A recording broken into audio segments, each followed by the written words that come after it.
Blake didn't know when she stopped breathing. She knew that she stopped, for her lungs burned for breath and it took her a few labored gasps to keep the darkness at the edge of her vision from creeping in.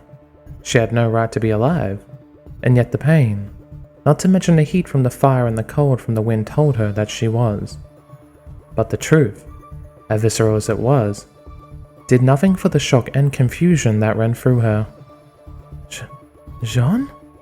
He didn't hear her. Of course he didn't. But she wasn't sure she wanted him to, either, because it couldn't have been him. The clothing and body were there, as was the weapon.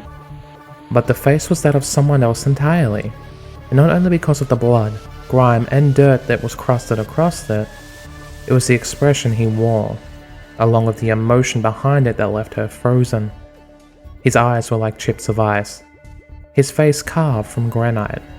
He didn't see her or anyone else, but instead focused only on the enemy before him. And then he was gone. The weakest member of their team engaging a dangerous criminal in a one-on-one combat to try and save her life. Son, wake up. Come on, I need you to help me. He groaned a little, but he didn't move. Blake wanted to swear but instead flinched as she heard the sound of metal on metal. Torchwick was crushed by a container, just having dodged her leader's attack before he launched up to headbutt Jaune in the face. Both looked furious. Both looked worse for wear. How was Jaune fighting Torchwick better than Sun and she had? And the bullhead, the flames and the explosions? No. More than that, how had he found her?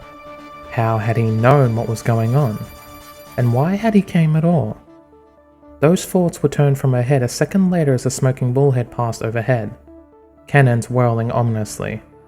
Blake gasped as she threw herself over the downed furnace, as useless as the gesture might have been against anti-personnel fire. It was hard to tell if the noises she heard was the guns themselves, or the sound of concrete being torn asunder. God damn it, stop you fools! She heard Torchwick scream, voice barely audible over the noise. As she looked up, it was to find the area covered in some dust, with bright embers flickering on the wind from the burning warehouse behind her. The shots had torn the ground up and reduced it to dust, which had formed a large smokescreen. Damn animals! Don't fire when I'm down here.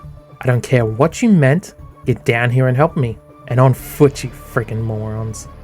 Over the ringing in her ears, she could just about make out the sound of a steel door being opened, and what was no doubt several White Fang members hitting the ground.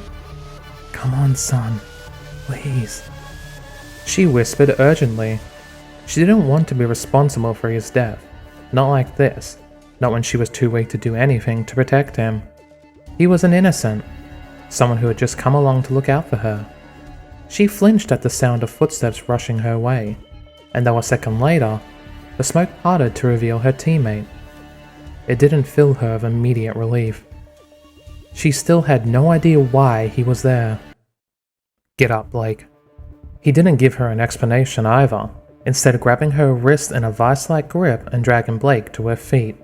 She winced at how tight he held her, not to mention the pain in her legs, but didn't dare argue. There was no time for that. Jaune's son's hurt, she said, and if he wanted about the other person, he didn't show it. Not even speaking as he bent down to lift the furnace up and over one shoulder. He grunted at the weight, squaring himself a little before grabbing her wrist once more and dragging her into the smoke. My weapon, she croaked, stumbling slightly as she tried to keep up with the fierce pace he was setting. Her legs were too weak, however, and she fell to her knees, only to gasp as he kept going, dragging her body along the ground even as her skin protested at the rough treatment. Jaune, please! Get up, Blake. He repeated, pausing only long enough to give her a tug so strong it nearly dislocated her shoulder. Or maybe that was just how weak she felt. Tears prickled at the corner of her eyes. Though she voiced no complaint, it was the emotional strain more than anything. In a situation like this, she knew the necessity of his rough treatment, but the constant flickering back and forth between doomed and alive was wearing away at her emotions. What did you think this would achieve, Blake?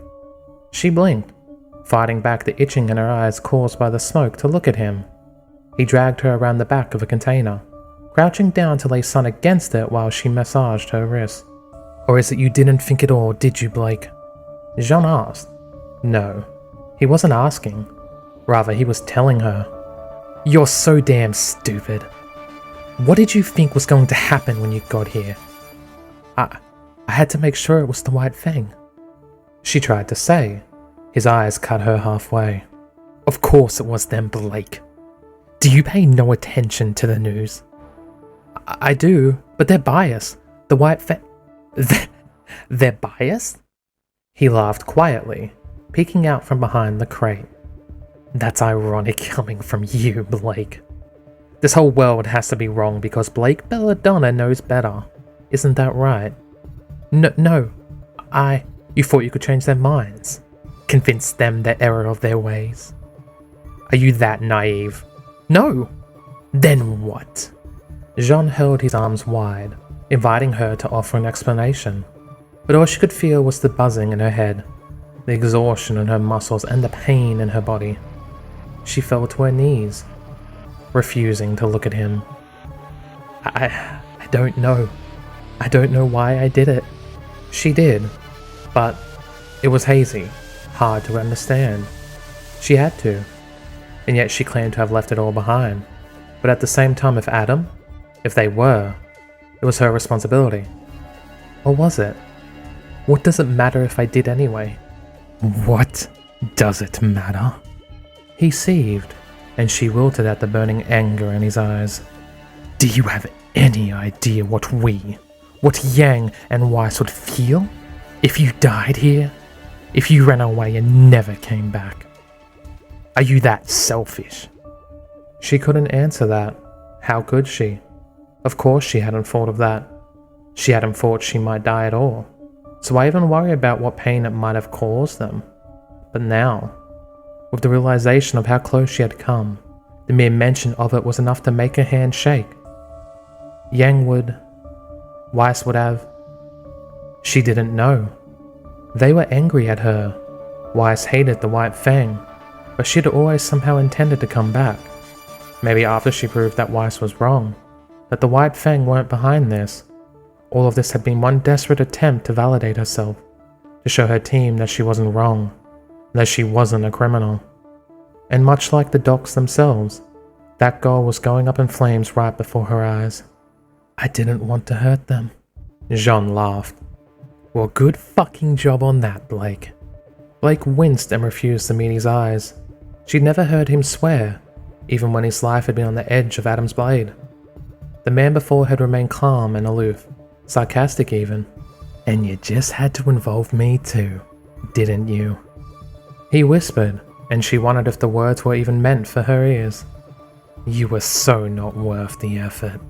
Blake's nails bit into her palm, eyes scrunched shut. "Why you?" She managed to grit out. What was that? Why are you even here?" Her eyes snapped open, glaring up at the man she hated most in Beacon. He towered over her at the best of times, but it was even worse with how she was slouched. It made her feel weak, and a critical expression on his face, like a father scolding their child. It didn't make it any better. "Why did you even come here to help me? Why are you even here? Why are you acting like you care about me or the team?" Silence descended between them, punctured only by the heavy rise and fall of her chest, the ragged quality of her breath as she shook with anger. She didn't understand. Nothing made sense. Why him? "Am I interrupting something, kiddos?" A familiar voice taunted. Blake's eyes widened in horror as the two of them stared to the left. With the arrogant criminal stood, cane twirling nonchalantly around the finger of one hand. There was a roguish smile on his face, though the bruise on his skin diminished that effect somewhat. I wouldn't have considered this the best place for, sexual tension. But what do I know? Several guns were leveled at them, Blake collapsing to her knees to try and cover Sun's form. Jaune snorted. "You going to shoot?" he asked, not at all sounding as worried as he should. "That's one way to commit suicide, I suppose." Torchwick laughed, though Blake detected an irritated edge to it. "You're overestimating the intelligence of the animals I'm working with. I doubt they even realize what they're going to hit if they miss." Blake's eyes traced behind them, only just realizing that they were stood against an open storage container, dust spilling out onto the floor. A stray bullet, even a single match, and they would be blown all the way to Atlas. It was galling to see the White Fang, the people she'd once been a part of, lower their weapons uncertainly. Had they truly not noticed? Was this the quality of people Adam accepted now? Pride aside, the true cruelty was in how stupid they were. It meant they were fresh, untrained, and lacking in experience. Yet Adam had sent them on a deadly mission. Clearly, he didn't care if they lived or died. Kill them. But for the love of dust, be careful about it. The uniformed fauna stepped forward, some drawing bladed weapons and clubs, while others simply turned their rifles around, content to use them to bludgeon them to death. Blake tried to find her own weapon, only to realize it had been left behind when Sun and she had been defeated. A shadow stepped before her, blocking the White Fang from view. "Jaune? Make a break for it when you have the chance," he said, voice too low to be picked up by anyone but her. "Are you insane? You can't fight all these people. Not and Torchwick at the same time." "I won't have to if you run." He flourished his sword in one hand, looking more comfortable with it than she recalled in any of their training sessions. "I'll follow you once you're out of the way. Retreat is our best option." She couldn't argue with that, not now that she knew just how poorly she measured up to someone like Roman Torchwick. Her fingers gripped the edge of Sun's shirt, shaking him once but giving up when he remained unconscious. She would need to drag him away as well. Blake nodded, not that her teammate was looking back at her. The White Fang moved closer, forming a semicircle to battle pin them against the container. It looked like they intended to attack at the same time. 7-on-1 in what would surely mean the end of Jaune from every angle. He was surrounded and outnumbered, cut off from help. It was a doomed situation and they knew it, which was why they were probably caught off guard when Jaune roared and charged forward. The unfortunate victim recoiled in shock, apparently not having gotten the message that they were on the defense, and so unprepared when Jaune slammed the hilt of his weapon into their skull.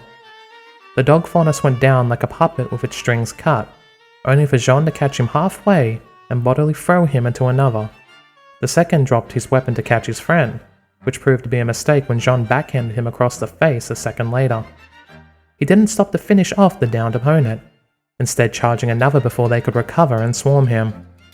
With their focus on the blonde, not to mention those grunts on the wings now trying to flank him, Blake took the chance she had to start dragging Sun aside, wincing at the sound his skin being dragged across the gravel made.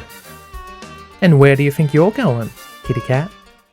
Blake's vision swam as a metal cane smashed into the side of her face, flipping her over and onto her stomach as she clutched her cheek.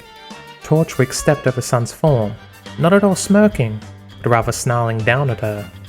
His white coat tarnished and muddied. "I've just about had it up to here with you brats. So if you think you're getting out of this, you've got another thing coming." She scrabbled desperately for anything that could be used as a weapon, even going so far as to scrap together stones off the ground and throw them at his eyes. Torchwick took them with a growl, wiping his face as he raised his cane above him. This close he wasn't going to shoot, but he was going to beat her to death with it. "Blake, run!" Jaune yelled. Would that she could have, but with Torchwick before her and her aura still so low, it looked like her days of running away were finally done for. She just hoped that Sun would be spared, and maybe that Jaune could get away as well. They didn't deserve to die because of her. "Get up and run!" he shouted again. "I can't," Blake whispered, tears in her eyes. "I'm sorry, Jaune, but I can't. I can't." The words hit him like a hammer. Sound muted, the roar of flames becoming nothing more than a dull buzz, static building inside his head. Something struck him from behind, but he didn't even notice it. He couldn't move. "I'm sorry, Jaune, but I can't." The world shook. He felt sick. No, it was he who was shaking. He could see her, laid on the floor with him above her, red hair, A mask. No, there was no mask. The hair wasn't right. A weapon rose. She was going to die. It wasn't a katana. It wasn't red. It didn't matter. Because the film that descended over his vision was. It sounded like the scream of some wounded animal. Roman cringed as he heard it, instincts kicking in as he turned away from the defenseless girl before him. He hadn't lived as long as he had by ignoring his gut. The girl could be dealt with at his leisure. Experience told him the bigger threat was behind. Sadly, it was rarely wrong. Roman hadn't turned in time to see who screamed, but he knew it was the blonde because the death scream of the white-fanged soldier impaled the end of his sword made sure wasn't nearly so terrifying. The grey and white uniformed grunt was pinned against the cargo container, blood running down the riveted metal to pool beneath him. The sound the blade made as it was drawn free was terrifying, akin to the noise of a sharp knife across a whetstone. The dead man fell, collapsing on the floor. The other animals hesitated. That was a mistake. You didn't hesitate in a situation like that. The beast fell upon them, hacking and tearing with reckless abandon. No skill, just pure rage that saw him tear through flesh and bone with ease. As counterattacks fell on his arms and body, little nicks and cuts drew blood but staggered him not a bit. The lone human in the group didn't even concern himself with the injuries, killing any faunus that stood in his path but otherwise focused on his true target. It was like looking at a berserker from the legends. Except that this time, it looked right back at him. "Ah, fuck my life," Roman growled, turning around and trying to load a round into his cane. It would kill the white fang there, but that was a sacrifice he was more than willing to make to avoid dealing with that. The handle snapped back, the cane rising up as he spent roughly 0 seconds aiming. Didn't take much to hit the broadside of a barn after all. And the resultant explosion of dust heralded his success. The girl behind him choked back tears, whether that was for the loss of a teammate or the white fang themselves. Roman neither knew nor cared. All he knew was that he wanted was to get back to his safe house, crack open a bottle that he'd been saving, and otherwise think about how he was going to explain this to Cinder come the morning. Or not, as it turned out. Roman sighed as he blocked the thrust that would have taken his head clean off his shoulders. "Aren't you fucking dead yet?"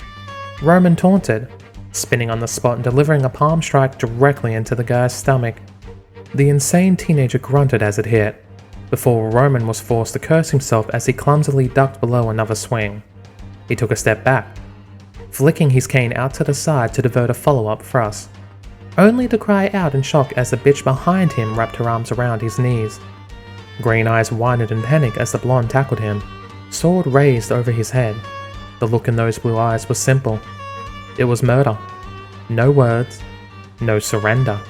Just cold-blooded murder to a degree that would have made Neo wet. Roman drew his weapon back across his face, barely catching the tween's thrust before the sword could come down and end his life. The teen strained against him, trying to add his weight to the weapon and force it down. Roman swore, kicking with both legs and sending the girl falling back with a sharp cry. Bad idea, if the kid's snarl was any sign. He let go of the sword, Roman twisting his head at the last seconds as the falling weapon struck his cheek, but didn't carve his face open. Having taken his eyes off the guy for a second though, he was unprepared for his own weapon to be wrenched out of his hands and tossed aside. A fist struck his cheek, driving his head back into the concrete as his vision swam. Another landed, and then a third, before memories of his fights as a street rat came back and he blocked the next, twisting the blonde's arm and flipping him over so that he was on top. Blood seeped from his lip, which he spat into the blue eyes as he gripped that straw hair with both hands.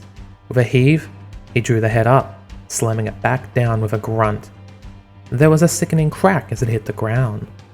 A fist buffeted his cheek, but he ignored it.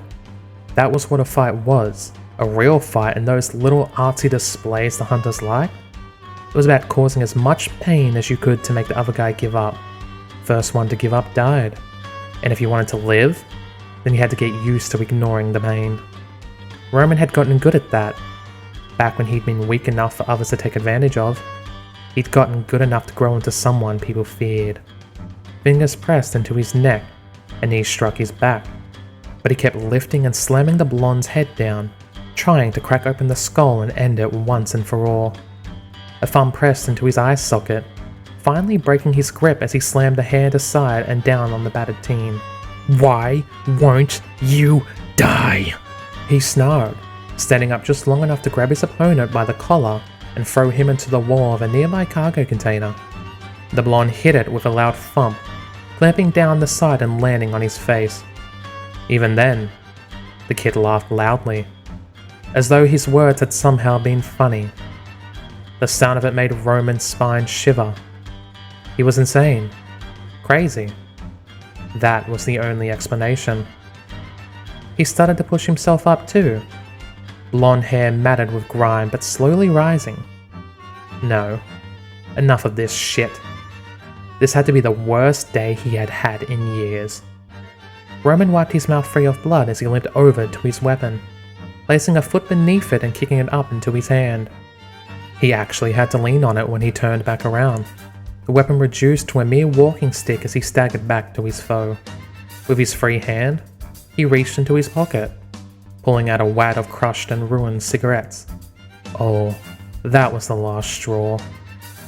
One had survived, which he clenched between his teeth and lit. He'd have liked to say he knelt down, but it was too late to start lying to himself. He half crouched, half collapsed atop the bastard, ignoring the pinch that hit his chest as he rolled the body over. His weapon pressed down on the teen's throat, all his hype behind it as he listened to the idiot choke and gargle. Even then, even at the end, those blue eyes were filled with nothing but anger. I'm not dealing with them again, he thought with glee as he leaned up to put more pressure on the metal cane. Fingers scrabbled against his chest and neck, the fool trying to push him off with weak blows. Nails scratched against his chin, but he ignored it, trusting his aura to prevent the damage. There was no way he was letting go, not until those eyes were misted over for good. The struggles became weaker, the fist that struck him becoming weak slaps. A hand tried to push his face away, first his chin, then his neck, before it finally grabbed the cigar in his mouth. Roman growled as it was pulled away, but he ignored it in favor of finishing this once and for all. The cigar was crushed in the blonde's fist, the ember among the ashes. Green eyes widened as the fool slammed it down into the dust that surrounded them. He didn't hear anything. There had to have been an explosion because he was no longer atop his foe, but rather flat on his back struggling to breathe. His body screamed in agony. His clothes smoldered and burned. He could even feel the heat from it, but there had been no sound, or perhaps he hadn't been able to hear it. A familiar scent appeared beside him, a worried face coming into his vision as mismatched eyes stared down at him. Neo? He greeted casually, or at least he tried. In truth, it came out more croaked than he was. The girl's face, normally so teasing, was creased with concern. You catch the number of that bullhead that hit me? She rolled her eyes while placing an arm behind him, helping the thief to sit up. His vision swam, but he could just about make out what had happened. His cigar had ignited the dust spilled on the ground, making a flame big enough to hit the container behind them, making it explode outwards. His aura had protected him from most of the damage, at least the critical damage. He would still need a few days to recover from his minor wounds, not to mention the exhaustion. The only upside was the charred figure back in the direction, who lay face down on the ground, not moving. Good riddance. Roman snarled, spitting out some blood for good measure. He could understand the move. It was one born of desperation, from someone who had no hope of beating a superior opponent and so did something crazy to even the odds. He had done that more than enough times himself, but that still didn't mean he appreciated being caught in the middle of the dust explosion. Do me a favor, Neo? Go and make sure he's dead, won't you? Roman asked, grinning despite the pain. His accomplice looked down at his injuries for a moment but seemed to accept that he would be okay. The grin she wore turned just to the wrong side of vicious as she leaned him against the forklift, drawing her blade from within her umbrella. Roman sighed. fishing through his pockets for any more smokes before letting his head fall back against the cool metal when he came up empty. What a day. Neo pressed a foot into the side of the guy, flipping his body over as she looked down on him. Roman watched with uncharacteristic enjoyment. He didn't normally find much pleasure in murder. It was beneath him. But for this guy, the exception would be made happily. Judging by the look on the girl's face, he was still alive. Not for long, however, as she held her thin blade in a reverse grip and raised it high. Roman's cane almost struck the side of her head, but for Neo's grace, the tiny girl weaved beneath it, ducking back with a surprised expression which soured a moment later. Roman rolled his eyes as he realized the stupid fondness from earlier was now on her feet, looking like a stiff breeze might blow her over, and wielding his weapon. "I won't let you kill him," she hissed. In any other situation, the comment would have been comical. Neo even looked back at him, rolling her eyes in amusement, but Roman waved his hand distractedly. "Just kill them both already. I need to forget this day ever happened." Neo shrugged but nodded, looking her new opponent up and down. The Faunus held Roman's weapon in both hands, breathing heavily but clearly determined to give her life if she had to. The determination was convenient if nothing else. Neo ducked low, grinning wickedly as she darted forward. An explosion of concrete stopped her. A second pushed her back, a third crackling nearby as someone tried to hit the girl. Roman felt like screaming when yet another person entered the fray. A new blonde. And wasn't that becoming his most hated hair color? Except that this one had bright red eyes, and seemed fresh enough to crack a solid rock with her fist. Neo dodged her attack, bending backward as the girl fired shotgun blasts from her gauntlets. Neo was no slouch, however, dodging with ease before crackling the back of her heels against the girl's head. She would have followed up with her sword but for a white light appearing beneath her. Roman could sense his companion's silent rage as she was forced to retreat again, this time as a wall of ice cut her off from the injured party. Little Miss Schnee, and really, who else could it be, lunged past it, Rapier thrusting it towards the multicolored girl. Neo deflected it with ease, catching the blade on her own as she prepared to counterattack. Roman shouted a warning just in time for the girl to disengage as a familiar scythe pierced the ground where she once stood. "Oh, for fuck's sake!" Roman sighed. Neo read the situation in an instant. 3 new opponents, plus a few more running up behind. Fire closing in and the sirens are already too close for comfort. She dashed away, crouching down beside him as he felt the familiar sensation of her semblance wash over them. "Remind me to find out what we can on that guy. Cinder's going to be pissed when she hears about this. I want to be able to give her a name and a face." Neo nodded. They were gone a second later.